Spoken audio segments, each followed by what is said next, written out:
All right, in the last section, we got started by talking about Descartes' mind-body dualism, and that kicked us a little bit into a discussion of video games. And the path we take tonight is going to be little bit curvy, in part because the topic is a little bit weird. But we're going to keep going with this idea of video games. So let's talk through some of the different kinds of video games we play. You might enjoy sports kinds of games like FIFA or something like that. There's basketball ones. I don't know. There are, the kinds like World of Warcraft or Overwatch or Call of Duty or Minecraft or Fortnite or Candy Crush or Words with Friends, right? These are all games. It's interesting to think for a while. Someone made the assertion to me over Thanksgiving.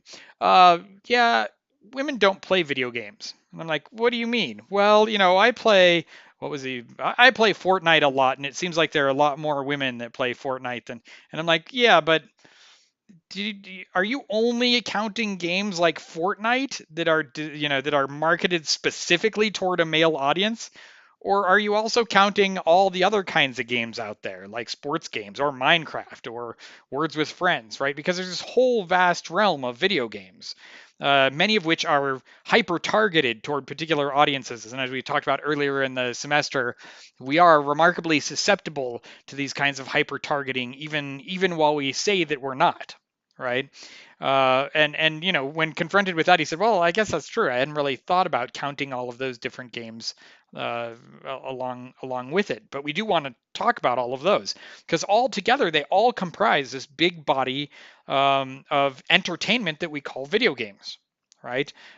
There's a new version of Tetris, by the way. I'm excited about that. Uh, what is it that we what is it that we prize about video games, right? What is it that makes these things attractive to us as a broad category, right? Everything from Scrabbly games to, space travel games. Oh my gosh! Oh, what is the game that where you're like flying the little plane around the galaxy and you're discovering planets? That game's actually a great example of a game where I look at it and go, No Man's Sky. What is it that we can prize about things like Tetris and things like No Man's Sky? Because they all exhibit one very curious characteristic. Video games are work. We don't sit back like we do with TV and watch. We engage. No Man's Sky is actually probably the greatest example of this ever. You'd sit there and toil endlessly to do simple things like, well, simple things like get fuel for your ship or build new stuff, right? They're work. It's work to do Candy Crush. It's work to play Words with Friends. It's work to play Fortnite, right? But we like it. It's work that we call relaxing work. It's work that we play when we're coming home from a work day that we saw as tiring and exhausting. Then we do this to reward ourselves, right? One theory is that video games have a way of paying off differently for the work. It might be work, but it's work that comes with rewards.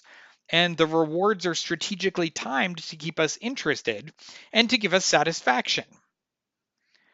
So we work for a little while to get something we really want, that we've convinced ourselves that we really want, right? A new skin for our player, or 10,000 extra bonus points or jewels to spend in the marketplace. But we get them. Sometimes they get doled out over long periods of time, but we get them. And when we get them, they give us some satisfaction. So this is the theory that Jane McGonigal sort of uses at the crux of this great book. Very, very fun book. I wish I could teach a whole course on this book. It's called Reality is Broken: Why Games Make Us Better and How They Can Change the World. It's largely oriented around video games, but she gets off topic and not off topic. She actually intends to.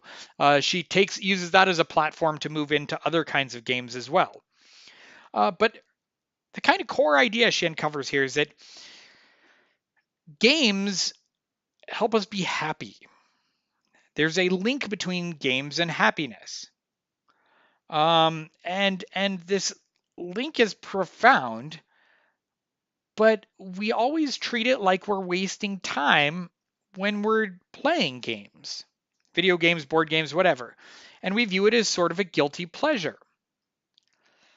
So her question is, well, could we do good with it, right? Could we use games as a way to augment reality and actually affect real positive change in the world? So the whole book basically covers that, but and is very good, and we'll talk about it here and there tonight.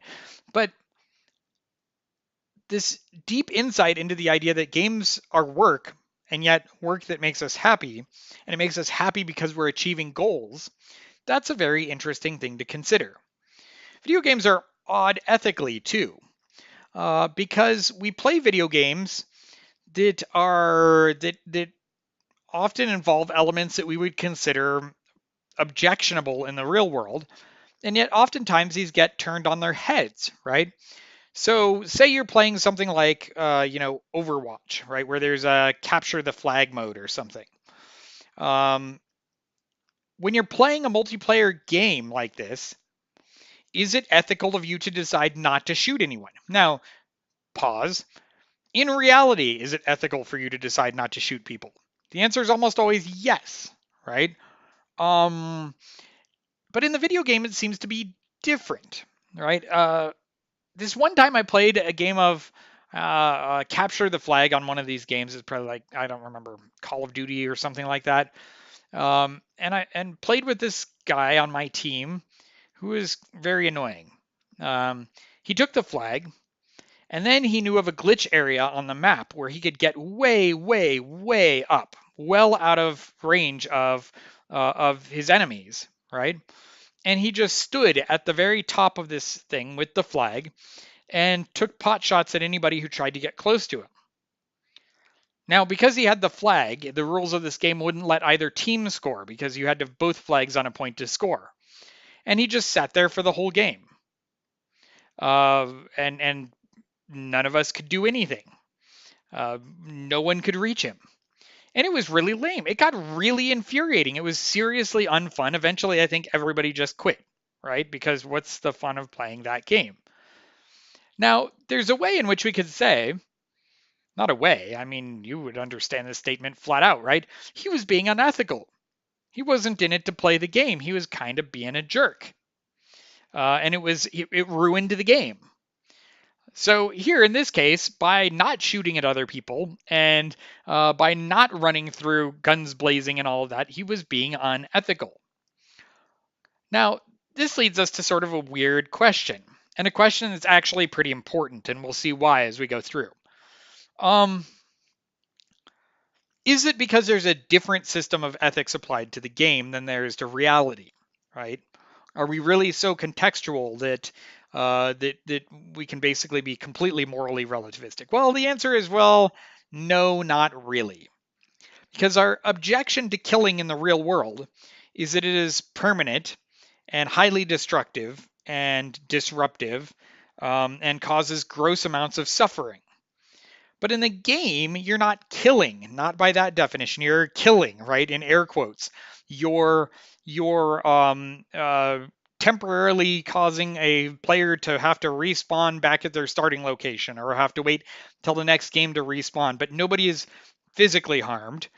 For the most part, nobody is seriously emotionally harmed, right? People might get frustrated, but that's not anywhere near the feeling that you experience, in a real world shooting. It's not the same thing. When we talk about killing in a video game, it's a metaphor, and it's one that we know is a metaphor, right? None of us is under the delusion that we're actually killing. This is the brilliance that Orson Scott Card hit on with Ender's Game, right?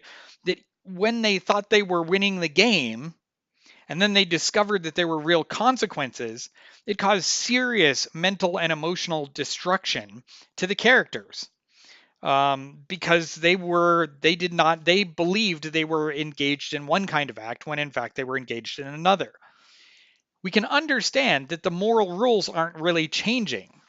We're working in a different conceptual framework, and we all understand that we're working in a different conceptual framework, that we're playing a game that involves metaphor. So that's very interesting and all, right? But there was a philosopher whose name was Jean Baudrillard, and he got a little worried that simulation and reality were on a collision course. In fact, he made a rather bold claim that we were probably already living in a simulated world. But he didn't mean the same thing that Descartes meant when he was talking about evil deceivers. He meant essentially that we were building ourselves a simulation on purpose. And he said something like this at one point: Disneyland is the perfect example of all the entangled orders of simulation. In other words, Baudrillard is saying we built ourselves a simulation. Disneyland is a great example of it. So that's what we're going to come back to next as we turn and we start looking at one particular postmodernist view of reality, the nature of reality, and how confusing simulation and nature can cause some pretty bad things. So that's what's coming up next.